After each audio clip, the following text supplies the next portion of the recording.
Oh, hello. In our previous video, we explained what the exponential of a matrix was. Yeah, sorry about the light here. It's going to clear up.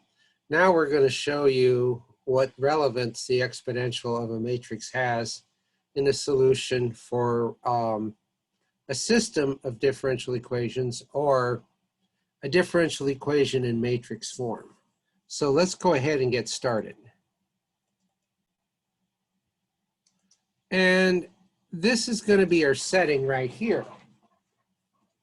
Our setting will be this.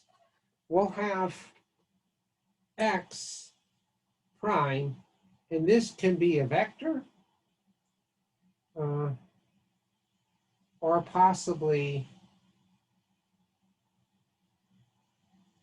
a matrix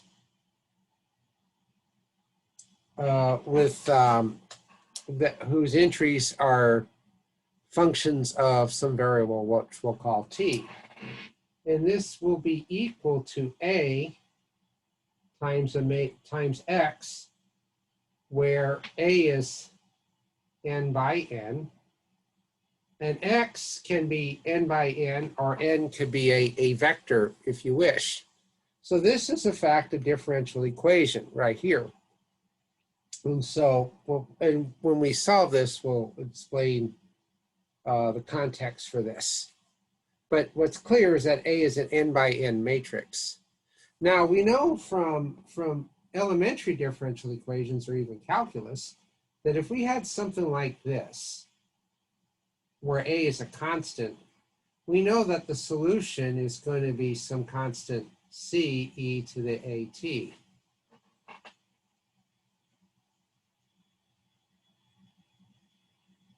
Right, as you could check by by differentiation and by our uniqueness theorems, we can see that's basically the only solution. Well, we'd like to be able to say something here. So we'd like to say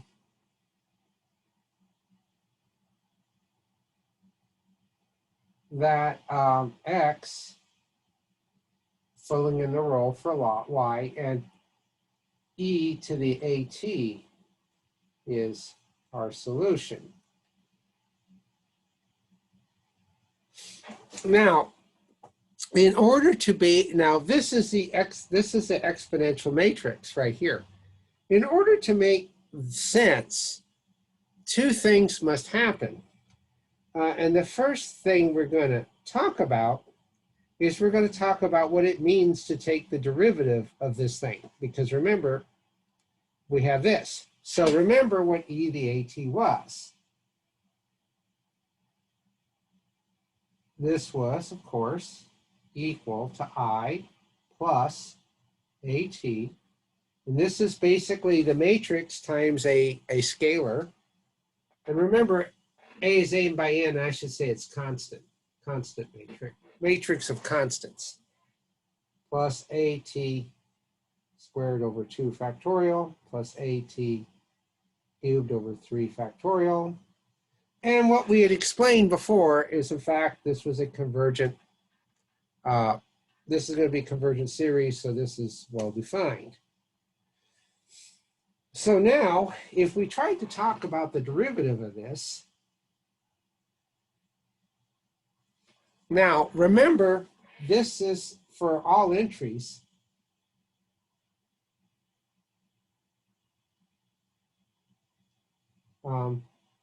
E to the at, and if we go to the ijth entry, for all entries, this is an absolutely convergent series. So absolutely convergent series can be differentiated on its region of absolute convergence term by term. So we can now differentiate this, and what we end up with is a plus, and remember, we're squaring t and we're squaring the a, so it's going to go 2ta over 2 factorial plus 3at squared over 3 factorial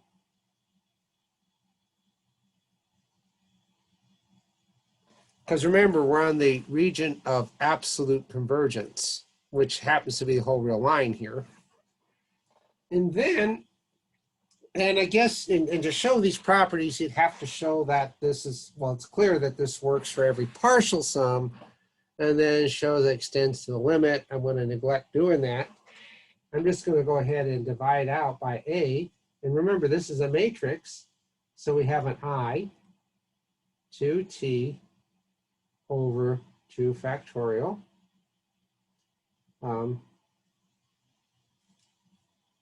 A squared. I screwed that up. And this is A cubed, A to the 4th.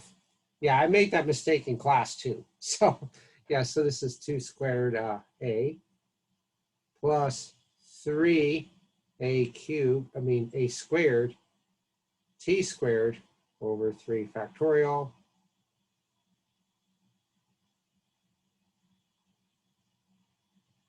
Because remember, I factored out an A, so when you factor out an A, it drops the power by 1 each time. But then notice that's an I. These cancel, so we end up with a TA plus 3 cancels with that, so you get a 2 factorial here. That cancels, so we get an A cubed, T cubed, 3 factorial. And of course, that's a series for e to the AT. So that checks off just fine, right? So that makes sense. Now, the second thing we'd like to do here, before we delve into this a little bit, but what that basically shows you that the derivative of e to the AT is in fact a e to the AT. So if we, so what this actually shows right away is that thinking of X as a matrix,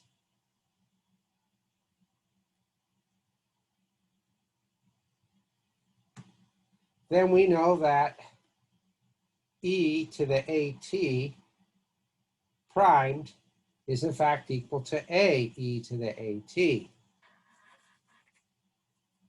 So in fact, we show that that's a solution. Now, this isn't the end story, however. Okay, let's get a picture of that.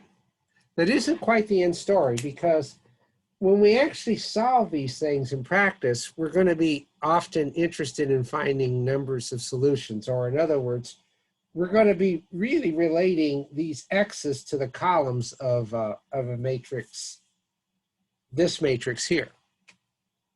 So I'm going to do something that might look a little strange. And let's keep in mind here that this is what we're after.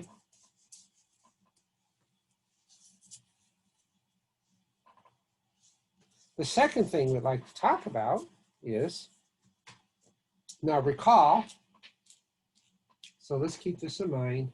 Now recall, if A is n by n, and we have A times vector V, appropriate size, is equal to lambda V, we see that V is an eigenvector, and lambda is the associated eigenvalue. Now that's from linear algebra there. So basically a matrix has an eigenvector, V with eigenvalue lambda, if basically A times V takes this to a multiple of itself, usually, and generally, now if lambda is 0, then we have something in the kernel of A or in the null space. Let's just take a look here. Now let's look at e to the A. So let V be an eigenvector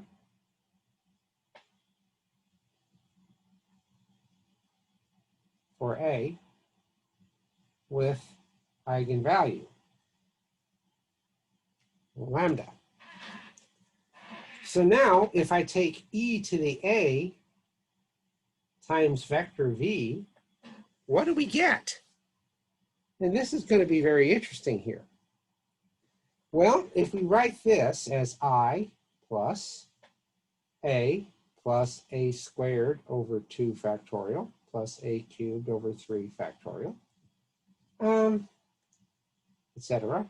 And we multiply that by vector v, assuming we can do the distribution, which in fact you can because it's an absolutely convergent series, we end up with IV plus AV plus a squared v over 2 factorial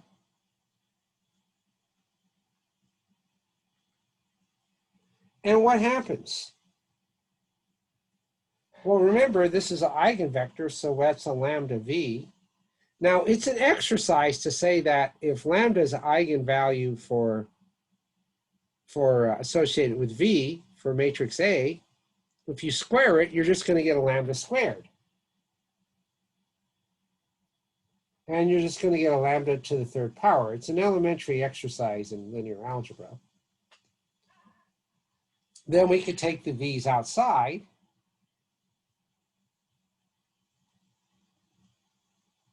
And we're left with a real number.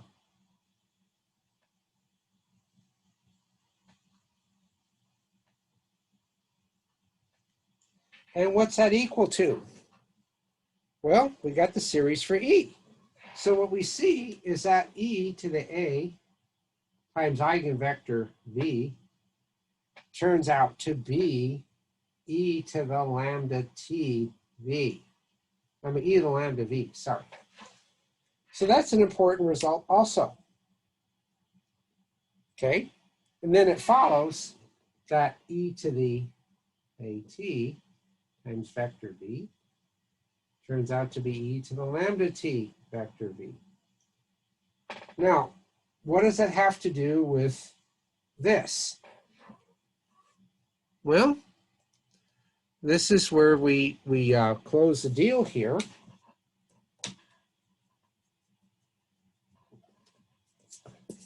Let's take a look here.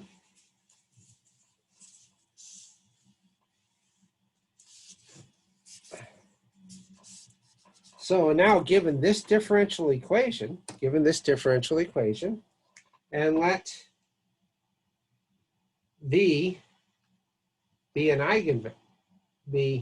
eigenvector for A with eigenvalue lambda. Okay, let it be that. So let X equal, and this is going to be something interesting here.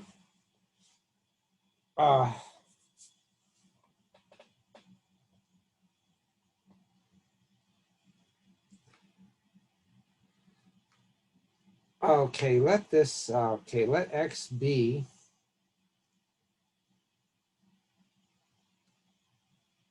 E to the lambda T V. Okay.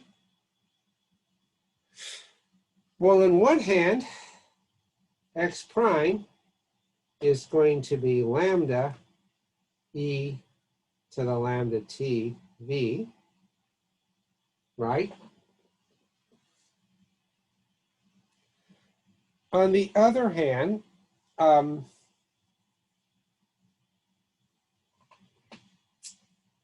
if we now go ahead and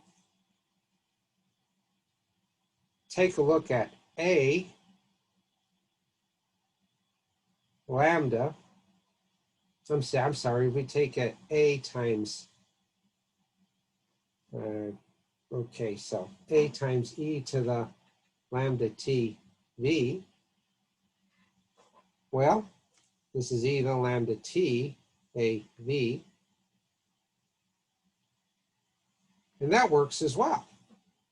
So what we've done here by this sort of crude thing right here is we showed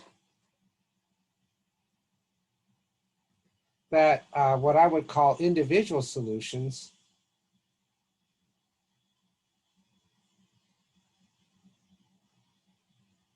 are of the form e to the lambda t v, where v is an eigenvector for A. And we showed that the matrix solution here can be obtained like this. So let's just go ahead and let's go back to this little green thing and sort of close the deal here. If we take this e to the at on this side that we claim is going to be our solution, multiply that by the eigenvector, we get e to the lambda t v, which is in fact the solution we set up here.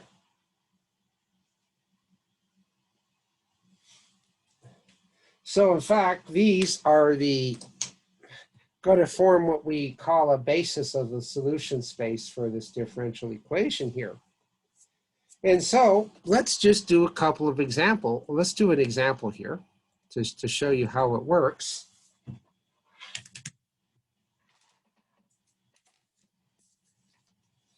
And this stuff with the matrix exponential gives us sort of the general view of how it has to go. But let's go ahead now and let's just take a look. Let's say A is, let's say the matrix 2, 1, 0, 3. Let's find the eigenvector, and let's say we're looking for the differential equation.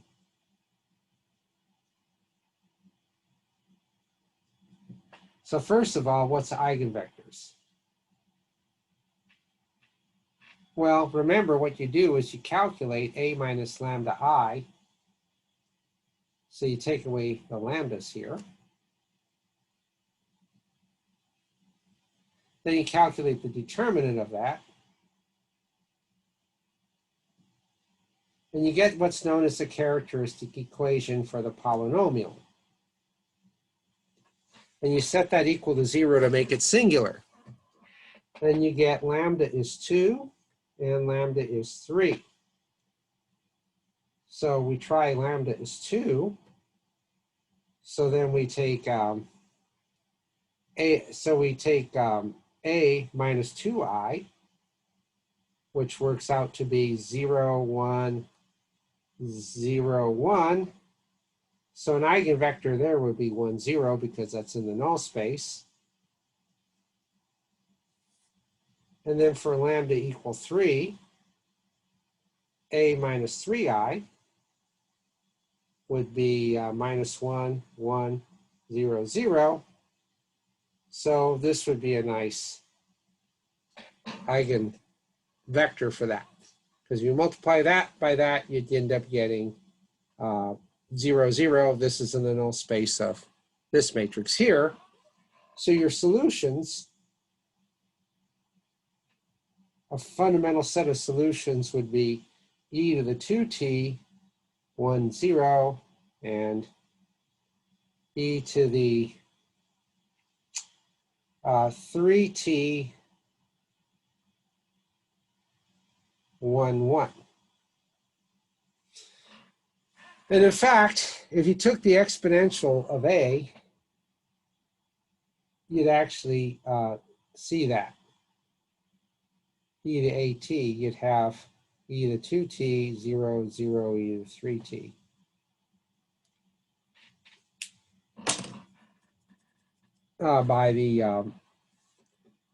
So in fact, that's how you relate the exponential of the matrix to these two things right here. This is what's known as a fundamental matrix, and these are two linearly independent solutions.